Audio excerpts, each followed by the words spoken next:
বিসমিল্লাহির রহমানির রহিম। এবারে আমি চলে আসি, আমি আপনাদের সামনে দ্বিতীয় খুতবার পরে দ্বিতীয় 2 নম্বরে আয়াত পড়েছি। এটা হচ্ছে সূরা আত-তিন 95 নম্বর সূরা, আয়াত নম্বর 4, 30তম পারা, পৃষ্ঠা নম্বর 603। আল্লাহ রাব্বুল আলামিন বলছেন, লাকাদ খালাকনাল ইনসানা ফি আহসানি তাকওয়িম। আমি মানুষকে সুন্দর অবয়ব গঠন আকৃতি দ্বারা সৃষ্টি করেছি। মানুষকে সুন্দর অবয়ব মানে গঠন আকৃতি দ্বারা সৃষ্টি করা হয়েছে। অবয়ব মানে অনেক কিছু হয়, অবয়ব মানে কমন সেন্স হয়, অবয়ব মানে বিবেক হয়, অবয়ব মানে স্বাধীনতা হয়, ও গঠন হয়, আকৃতি হয়, চেহারা হয়, অনেক কিছু হয়। অবয়ব এমনই একটা শব্দ, অনেক দিকে এর ব্যাখ্যা নিয়ে যাওয়া যায়। তাহলে আপনার বাড়িতে বাঁধা যে ছাগলটা, এর কিন্তু কমন সেন্স নেই। তাকে ছেড়ে দেন, কোনটা আকাম আর কোনটা কুকাম সে বুঝবে না। সে যেখানে আকাম সেখানেই আছে, আকামে বকরি ধরা গোদা বাংলা ভাষা। তো ওই রকম একটা গরুর সেই মন মানসিকতা, common sense, brain, chips, memory আল্লাহ তাআলা দেয়নি। একটা ছাগলের, একটা কুত্তা শ্রীগালেরও দেয়নি।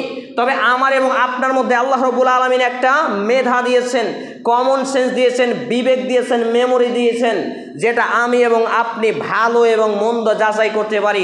মনে করুন আপনি বাইকে বা সাইকেলে যাচ্ছেন, রাস্তায় অনেকটা গাড্ডা, আপনি গাড্ডাটা ফিরিয়ে ঘুরিয়ে যাবেন না? বোঝাতে পারছি না আমার এটা দুর্বলতা বা ব্যর্থতা বা অজ্ঞতা। আপনারা সবাই বিচক্ষণ মানুষ, শিক্ষিত মানুষ, উপস্থিত প্রত্যেক ভাই এবং বন্ধুগণ, দৃষ্টি আকর্ষণ করছি আপনাদের।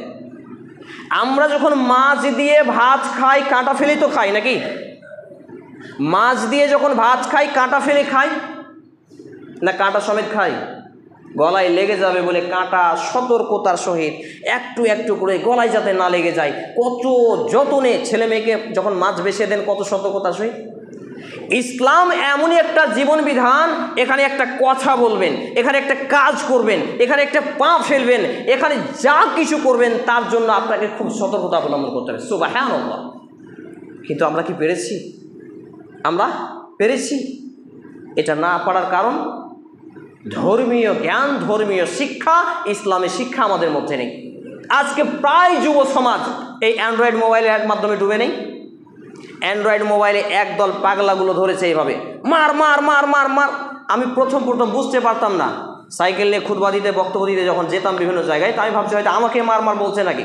থমকে দাঁড়িয়ে যেতাম, যখন ফিরে তাকাতাম তখন বলছে আপনাকে নয় গো যান। দেখছি পাগলাগুলোই নিজে নিজে বলা বলি করছে মার মার মার। তো আমি সত্যি, আল্লাহর কসম, আল্লাহ সাক্ষী, আমি মনে করতাম আমাকেই মারতে বলছে। আমি থমকে দাঁড়িয়ে যেতাম অনেক জায়গায়। পরবর্তীতে বুঝলাম এর নাম নাকি ফ্রি ফায়ার, পাবজি, কি কি এরকম গেম তৈরি হয়েছে। আর এখন আপনার ঘরে একটা ছেলে আছে, দেখবেন আপনার মানে আপনি নিজে এমন নয়, আপনার আশেপাশেও থাকতে পারে, বকরিকে পাইকারে চুল কেটে দিত না? বকরিকে পাইকারে চুল কাটতো না? এরকম করে দেখবেন জায়গার জায়গা চুল কেটে দিবে। আর বকরির, নতুন বকরি ছাগল কিনে নিয়ে এসে লাল লাল বিভিন্ন ধরনের রং লাগাতো না, যাতে বকরিটা চিনা যায়, হারিয়ে না যায়। তো ওই রকমভাবে দেখবেন আপনার বাড়িতে একটা কিন্তু ছাগল মার্কা দুপাইয়া মানুষ আছে, ছেলে আছে, ও কিন্তু এইরকমভাবে চুল কেটে রেখেছে আর জায়গার জায়গা চুলকে লাল লাল করে রেখেছে। এটা কেন বলুন তো? আমার ব্যক্তিগত জীবনকে আমি কোরআন এবং সুন্নাহ দিয়ে গঠন করতে পারিনি, ধর্মীয় শিক্ষায় সুশিক্ষিত হতে পারিনি। আর আপনি নিজে না হতে পেরে, আমি নিজে না হতে পেরে আমার পরিবারে সেই ইফেক্ট আমরা ফেলতে পারিনি, প্রভাব বিস্তার করতে পারিনি। আমি নিজেও গঠন হতে পারিনি, ছেলে মেয়েকে গঠন করতে পারিনি। কি ব্যাপারটা কি তাই নয়?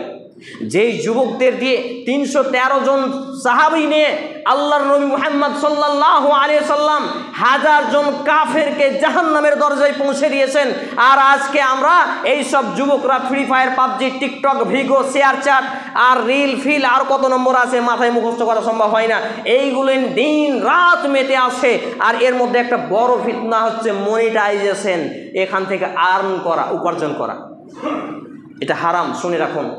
আমার এলাকায় আমাদের ইউটিউবের প্রথম মনিটাইজেশন আমি পেয়েছিলাম, যেখান থেকে প্রত্যেক মাসে চাইলে হয়তো 50,000 টাকা উপার্জন করতে পারতাম। তখন মানুষ ইউটিউব চ্যানেল বুঝতোই না। Facebook page first time monetization পেয়েছিলাম আমি, তখন মানুষ শিক্ষা বুঝতোই না। কিন্তু উপার্জন হারাম হবে। এখানে যে অ্যাডসেন্সগুলো আছে এগুলো নোংরা, ন্যাকেড এবং অশ্লীল, এমনকি মদেরও অ্যাড আছে, বিকিনি পরা নারীদের ছবি আছে, যেগুলো সম্পূর্ণরূপে হারাম। আর এই উপার্জন করা হালাল হয় কি করে? অথচ আমাদের সমাজে দিবারাত্রি, কদিন আগে একটা লোক আমি গল্প বলছি না, শুধু বাস্তব দৃষ্টান্তমূলক। কদিন আগে একটা লোক আমাকে বলছে আমার ছেলে 70,000 টাকা কামাই করলো, মৌলভী সাহেব আপনি কত টাকা কামাই করলেন? তা আমি বললাম আমি ইনকাম করি না, এটা উপার্জনের সোর্স নয়, আমার দাওয়াতি ফিল্ড। তো আমি ওকে বলছি যে এটাই হারাম হবে, তো তর্কে জড়ানোর চেষ্টা করলো। আমি বললাম আসসালামু আলাইকুম, আপনি কেটে পড়েন এখান থেকে। আমি বলছিলাম সম্মানিত উপস্থিতি ভাই এবং বাবা জীবন, সুশিক্ষায় সুশিক্ষিত যদি আমি আপনি না হতে পারি, আমার এবং আপনার পরিবার গঠন না করতে পারি, দিন যত যাবে পরিস্থিতি আরও খারাপ হবে, পরিস্থিতি আরও ঘোলাটে হবে, গুন্ডা মাস্তান লুচ্চা বেঈমান লাফাঙ্গা বাটপার চোর ছাচ্চর আরও বেশি হবে। তারা কারা? আমার এবং আপনার সূত্রপাত ধরেই তারা আসবে।